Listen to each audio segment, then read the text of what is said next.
How's it going, action takers? Today we're talking about your needs and values and how they create conflict.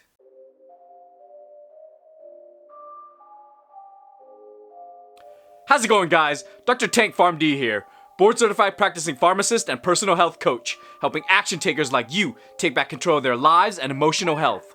And although I am a practicing medicine specialist, I'm not your specialist. So if you have any questions regarding your condition, please see your doctor.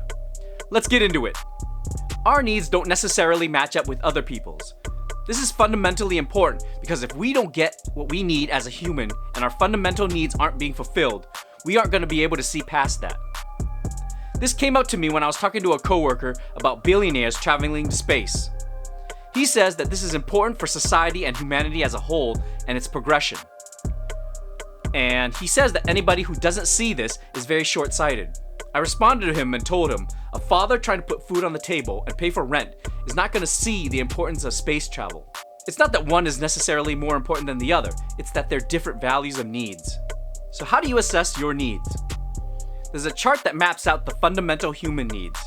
It's a pyramid that shows the fundamental human needs at the bottom and progresses upwards towards more existential needs. It's called the Maslow's hierarchy of needs. It's layered based on the human needs. I'm only going to focus on the basic one and not the extended version. On the bottom layer, you have the fundamental human physiological needs. These include food, air, water, shelter, sex, and sleep. If these needs aren't met, we can't see beyond this. These are the most important human values, and if we can't have these met, all others become secondary. The second level of the hierarchy of needs deals with the need for safety. These include emotional safety, health and well-being, financial safety, and societal stability. These are the needs we have for a functioning society. It's so important that when you hear one slight sign of societal decline, people go crazy. Like when lockdown first was announced, people started buying up toilet paper and tissue paper. If there's ever a depression or a slight drop in the Dow Jones, people start selling like crazy. It's important for us to have a need for stability. The next level on the hierarchy of needs addresses the loving and belonging needs. These include the personal relationships we have with our family, friends, significant others, and loved ones. This is important for us because as humans, we have a need to belong somewhere. These needs are so important that some of us are willing to die for it. The next level on the hierarchy of needs are the esteem needs. Maslow further divides it up into the esteem needs from ourselves and from others. When it comes from ourselves, it's our self-esteem and pride and accomplishments. These are the ones that we can provide for ourselves. The esteem needs that we get from others are the status and respect that we get from them. It's important to realize that the esteem needs can be achieved by getting it from yourself or from others. If you get it from yourself, it's fully under your control, whereas from others, it's not. So if you focus on getting your own self-esteem needs, you can fully provide it for yourself, which is fully under your control. Finally, on the top layer of the hierarchy of needs, it's the self-actualization. These needs come from personal growth, self-development, and advancement of society as a whole. It can be very different for everybody. Like some people can get it from personal achievement, or individual growth, or artistic creativity. It varies from an individual basis. So what does that tell us? It tells us that everybody has different levels of needs. It's also important to realize that each level isn't completely filled. You could have various points of each level being fulfilled. What's also important to realize is that it varies based on what point you are in time. Everybody's needs changes over time, and your needs now may not be what it is years later. So how can you apply this? You can first realize what your needs are. What levels of needs are being fulfilled and what isn't.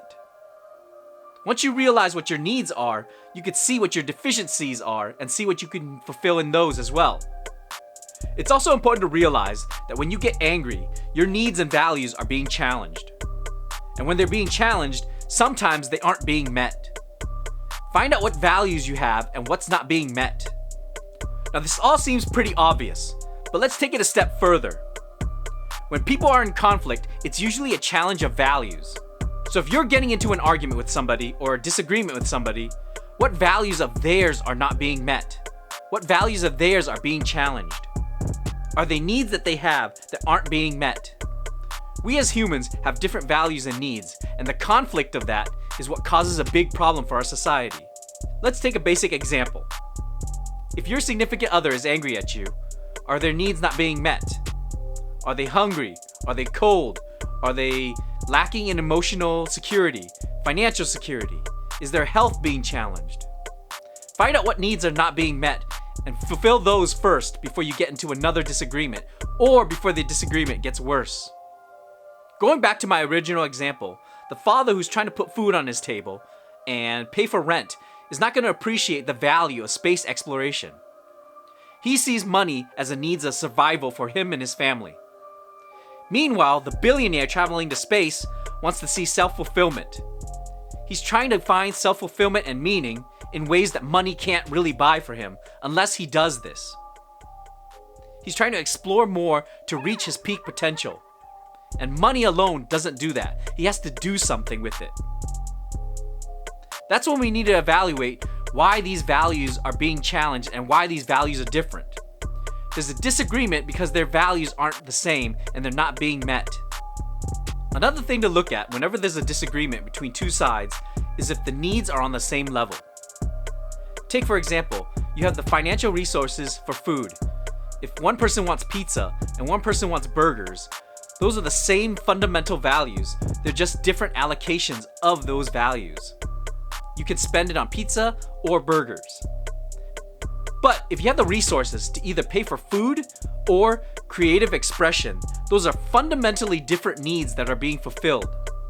These are fundamentally different arguments because they're on different levels. It's harder to find agreements between different levels than it is on the same. What do you think, guys? Have you been able to find agreement between two fundamentally different levels? Let me know down below. If you're struggling with emotional health and need the tools that'll help you develop them, check out our Emotional RX program. And if you want to know the top 3 mistakes people make when trying to find their emotional health, check out our free ebook below. Don't forget to click like and subscribe. And until next time, guys, stay healthy.